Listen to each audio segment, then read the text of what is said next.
എല്ലാവർക്കും നമസ്കാരം. സ്നേഹം നമ്മിൽ ഉയർത്തുന്ന ഉത്തരവാദിത്തം എന്താണ്?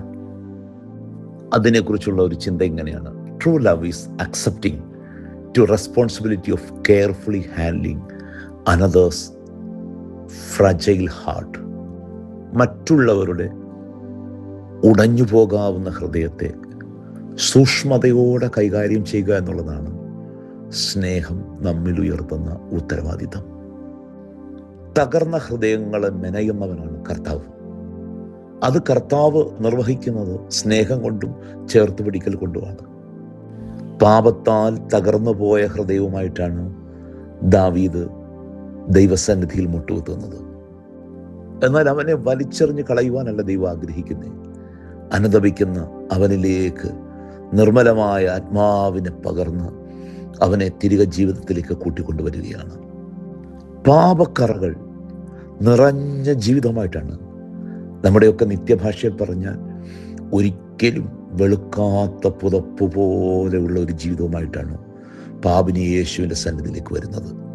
എന്നാൽ കരുണ കൊണ്ടും സ്നേഹം കൊണ്ടും കർത്താവ് അവളെ കഴുകുകയാണ്.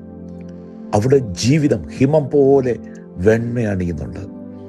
തകർന്ന ഹൃദയത്തോടെ കർത്താവിൻ്റെ പാദപീഠത്തിലേക്ക് വരുമ്പോൾ അവൻ നിന്റെ ജീവിതത്തെ പുതുതാക്കും. തള്ളിപ്പറഞ്ഞ പത്രോസ് എത്ര തകർന്ന ഹൃദയമായിട്ടാണ് യേശുവിനെ ഒന്ന് നോക്കുന്നത്. ഒരു നോട്ടം കൊണ്ട് കർത്താവ് അവനെ തിരിച്ചു പിടിച്ചു. സ്നേഹം കൊണ്ട് ഈ ലോകത്ത് നിർവഹിക്കാനുള്ള ശുശ്രൂഷ ഇത് തന്നെയാണ്.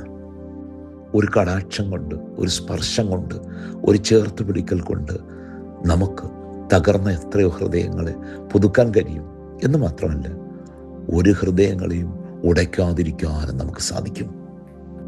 ഇത്ര കാലത്ത് നമ്മുടെ ജീവിതത്തിനിടയിൽ ഏതെങ്കിലും ഹൃദയങ്ങൾ നമ്മൾ ഉടച്ചിട്ടുണ്ടെങ്കിൽ, തകർത്തിട്ടുണ്ടെങ്കിൽ, നിശ്ചയമായും സ്നേഹം കൊണ്ട് അവയെ തിരിച്ചു പിടിക്കാനുള്ള അവസരമാണ് ശിഷ്ടകാലമെന്ന് നാം ഓർക്കുക.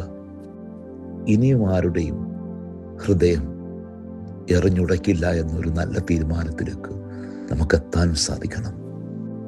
ഇനി പാപം മൂലമോ പ്രവൃത്തി മൂലമോ നമ്മുടെ ഹൃദയം തകർന്നിരിക്കുകയാണെങ്കിൽ സത്യ അനുതാപത്തോടെ യേശുവിൻ്റെ പാദപീഠത്തിലേക്ക് എത്തുക. നമ്മുടെ ഹൃദയത്തിൽ നിന്നൊഴുകുന്ന ഓരോ തുള്ളി അനുതാപത്തിൻ്റെ കണ്ണുനീരും യേശുവിന് നമ്മുടെ ഹൃദയത്തിലേക്കുള്ള വഴിയൊരുക്കാനുള്ള ഉത്തരവാദിത്തമാണ്. അവൻ നമ്മെ പുതുക്കിപ്പണിയും. അവൻ നമ്മുടെ ജീവിതത്തെ പുനർനിർമ്മിക്കും. യേശുവെ, ഞങ്ങളുടെ ഹൃദയത്തിലേക്ക് കടന്നു വരണമേ. തകർന്ന ഞങ്ങളുടെ ഹൃദയങ്ങളെ പുതുക്കിപ്പണിയണമേ. മറ്റൊരാളുടെയും ഹൃദയമുടയ്ക്കാതിരിപ്പാൻ സ്നേഹത്തോട് ഇടപെടാനുള്ള കൃപയും ചൈതന്യവും അവിടുന്ന് ഞങ്ങളിൽ പകരണമേ. 34 സങ്കീർത്തനം 18 വാക്യം: ഹൃദയം നുറുങ്ങിയവർക്ക് യഹോവ സമീപസ്ഥൻ, മനസ്സു തകർന്നവരെ അവൻ രക്ഷിക്കുന്നു. ഒരു നിമിഷം ഹൃദയ കണ്ണുകളെ കർത്താവിലേക്ക് ഉയർത്താം. കരുണാമയനായ കർത്താവേ, ഞങ്ങളോട് കരുണ തോന്നണമേ. സ്നേഹത്തിന് വലിയ ഉത്തരവാദിത്തമുണ്ടെന്ന് ഞങ്ങളെ ഓർമ്മിപ്പിക്കുന്നുവല്ലോ.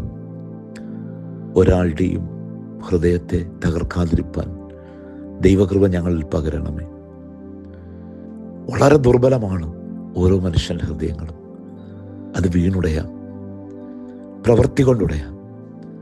കർത്താവേ, ഞങ്ങളുടെ പ്രവൃത്തി കൊണ്ടോ വാക്കുകൊണ്ടോ ആരുടെയും ഹൃദയങ്ങളെ ഉടയ്ക്കുന്നവരായിട്ട് ഞങ്ങൾ തീരരുതേ. പലപ്പോഴും തകർന്നു പോയ ഞങ്ങളുടെ ഹൃദയങ്ങളെ അവിടുന്ന് സ്നേഹം തന്ന് കരുണ തന്ന് പുനർനിർമ്മിച്ചുവല്ലോ.